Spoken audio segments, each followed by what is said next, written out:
जय श्री जगन्नाथ। आज पुणी पिलामाने तुम मानक पई विभूति पट्टनायकर कथाटिए कहूँ कथाटिए बहिरु गोटे सुंदर कथा नहीं आसीची। कथाटी हैला धाई खाइबी कलुरी बेंट। आस पिलामाने सुनिबा धाई खाइबी कलुरी बेंट।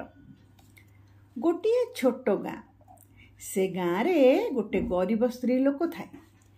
पुओटी छड़ा तार केही न थांती। ता पुओर नाम अनंता।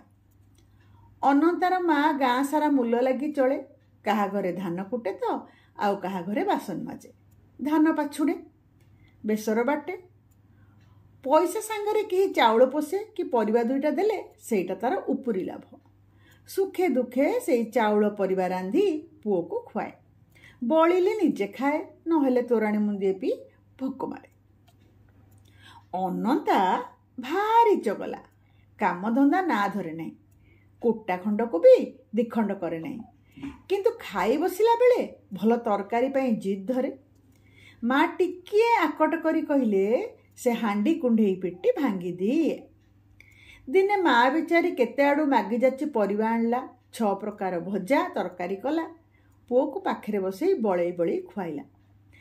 खियापिया सरला परे माँ पुओ को कौल कंठरे कहिला, अंतारे ए गाँ रे तो भलिया पिला बारी बगीचारे 7 फसल करुचंती।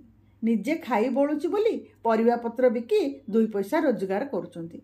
आम बारी सब पड़िया पड़िची, तू निजे बारी रे परिबा गछ दीटा लगांतु नहीं। भल करी खाइथिबारु अनंतार मन भारी खुशी थिला। मार कथा सेथिपाई से दिन ता मन को पाइगला। तहियार दिन सकाळु उठी से गछ लगेवा पई माँ को मंजी मागिला। माँ बिचारी गोबर देहरे पुरी केते दिनरु कलरा मंजीटिए रखिथिला। पुओ मागिला क्षणी से मंजी को देला। अनंता मंजी को नेला, कोदଳରେ माटी हाणी मंजी को जत्न करी पोतिला। ता उपरे पानी ढालिला बेले कहिला, मंजी रे मंजी, कालिकी जदि तू गजा होई नथिबु मामू घर कटुरी रे 7 खंड करी हाणी देबी। अनंता तो भारी दुष्ट, ताकू न डरिबो किए। ता आर दिन देखिला बेले को 7 कलरा मंजीरु गजा बाहरिची। अनंता खुशी हेई संज बेले गछरे पानी देला बेले कहिला, गजा रे गजा, कालिकी जदि तू 2 पत्र न होइथिबु तते मामू घर कटुरी रे 2 खंड करी हाणी देबी। 7 को 7 देखिला बेले को तहियार दिन गजारु 2टा पत्र कळीची। एमती नीति पानी देला बेले अनंता मामू घर कटुरी देखई कलरा गछ को धमक दिए। तार कथा अनुसार कलरा गछ लटेइबा को लागिला। कलरा फलिला। किछि दिन परे से पाचिगला। कलरा पाचिबा देखि अनंतार आ आनंदर सीमा रहिला नहीं। से बाट दे जीए गला ताकू धरी आनी से कलरा को देखैला। अनंता बारी रे गोटे कुआ रहुतिला। कलरा जेमिति पाची हळदिया हेई गला ताकू देखि कुआ पाटिरु लोभरे लाळ बहिला। दिने अनंता नथिया बेले कुआ आसी कलरा को कहिला, हे कलरा, मु तते केमती खांती। कलरा कहिला, तो थंटरे मैला लागिची, मते जदि खाइबा को इच्छा ताहले मामू घर कुओरे जाई थंट धोई आसीबु। कुआ उड़ी उड़ी गला। मामू घर कुओ पाखरे पहुंची कहिला, कुओ को कहिला, रे कुओ दे पानी धुए थंट, धाई धाई खाए कलुरी बेंट। कुओ कुआर कथा सुनी उत्तर देला, जा कुंभार घरु माठियाटिए आनिबु, पानी काढ़िबु, सेई पानी रे थंट धोइबु। कुआ जाई कुंभार घरे पहुंचिला। कुंभार बुढ़ा सेते बेले बसी हांडी गढ़ुतिला।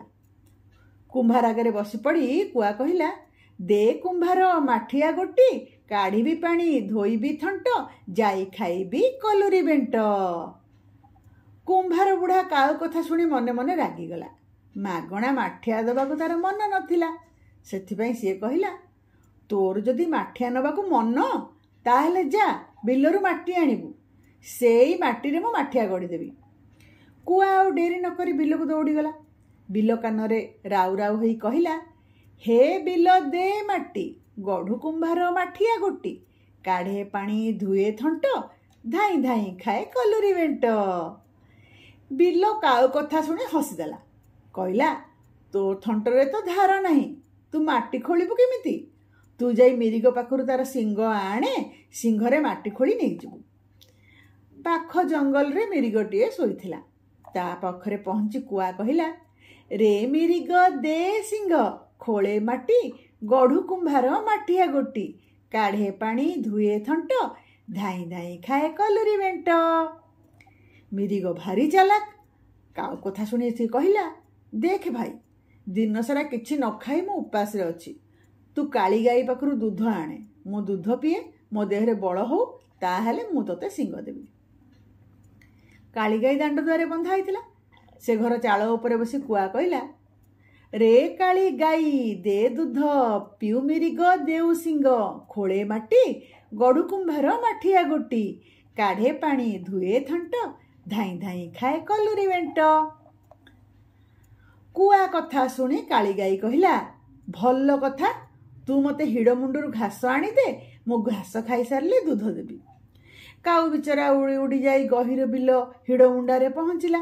ହିଡ଼କୁ କହିଲା, ରେ ହିଡ଼ ଦେ ଘାସ, ଖାଉ କାଳି ଗାଈ ଦେଉ ଦୁଧ, ପିଉ ମିରିଗ ଦେଉ ସିଂହ, ଖୋଳେ ମାଟି ଗଢୁ କୁମ୍ଭାର ମାଠିଆ ଗୋଟି, କାଢ଼େ ପାଣି ଧୁଏ ଥଣ୍ଟ, ଧାଇଁ ଧାଇଁ ଖାଏ କଲୁରୀ ମେଣ୍ଟ।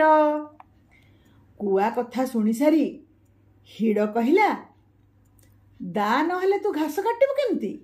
ତୁ ଆଗ ଯାଇ କମାରଶାଳରୁ ଦା ଆଣେ, ଦାରେ ଘାସ କାଟି ନେଇଯିବୁ। ହିଡ଼ କଥା ଶୁଣି କୁଆ ଖୁସି ମନରେ କମାରଶାଳ ପାଖକୁ ଦୌଡ଼ିଲା। କମାରକୁ କହିଲା, ରେ କମାର ଦେ ଦା, କାଟେ ଘାସ, ଖାଉ କାଳି ଗାଈ ଦେଉ ଦୁଧ, ପିଉ ମିରିଗ ଦେଉ ସିଂହ, ଖୋଳେ ମାଟି ଗଢୁ କୁମ୍ଭାର ମାଠିଆ ଗୋଟି, କାଢ଼େ ପାଣି ଧୁଏ ଥଣ୍ଟ, ଧାଇଁ ଧାଇଁ ଖାଏ କଲୁରୀ ମେଣ୍ଟ। କାଉ କଥା ଶୁଣି କମାର ମନେ ମନେ ରାଗିଗଲା। ସେ ଜାଣିପାରିଲା ଅନନ୍ତା ବାରିର କଲରା ଖାଇବ ବୋଲି କାଉ ଲୋଭ କରିଛି। ଯଦି ଏ କଥା ଅନନ୍ତା ଜାଣିଯାଏ, ତାକୁ ଆଉ ଗାଁରେ ବାଟ ଚଲେଇ ଦେବ ନାହିଁ। ସେଥିପାଇଁ ସେ ମନେ ମନେ ଗୋଟେ କୌଶଳ ପାଞ୍ଚିଲା। ସେ କୁଆକୁ ପଚାରିଲା, ତୋର ତ ହାତ ଗୋଡ଼ ନାହିଁ, କୋଉଥିରେ ଧରି ଦା ନେବୁ? ସଞ୍ଜ ମାଡ଼ି ଆସୁଥିଲା, ଦା ପାଇଁ କୁଆ ତରତର ହେଉଥିଲା। ସେ କହିଲା, ମୋ ଥଣ୍ଟ ଉପରେ ଥୋଇଦେ, ମୁଁ ଦା ନେଇଯିବି। କମାର ଦା ଖଣ୍ଡକ ଭଲ କରି ନିଆଁରେ ପଚେଇ ଦେଲା। ସେ ତତଲା ଲୁହାର ଦାକୁ ତା ଥଣ୍ଟ ଉପରେ ମାଡ଼ିଦେବା କ୍ଷଣି କୁଆ ଛଟପଟ ହେଇ ଗାଁ ଦାଣ୍ଡ ଧୂଳିରେ ଗଡ଼ିଗଲା। କମାର କହିଲା, ପର ଜିନିଷକୁ ଲୋଭ କଲେ ଏଇଭଳି ଦଣ୍ଡ ମିଳେ। ଏଥର ତ ଥଣ୍ଟ ପୋଡ଼ିଗଲା, ପାଚିଲା କଲରା କେମିତି ଖାଇବୁ ଖା। କେମିତି ଲାଗିଲା ପିଲାମାନେ ଗପଟି? ବଢ଼ିଆ ନା? ସବସ୍କ୍ରାଇବ୍, ଲାଇକ୍ ଆଉ ସେୟାର ନିଶ୍ଚୟ କରିବ। ହେଲେ ଅନ୍ୟ ପିଲାମାନେ ମଧ୍ୟ ଶୁଣିବେ, ମଜା ନେବେ କଲୁରୀ ମେଣ୍ଟ କଥା। ଧନ୍ୟବାଦ।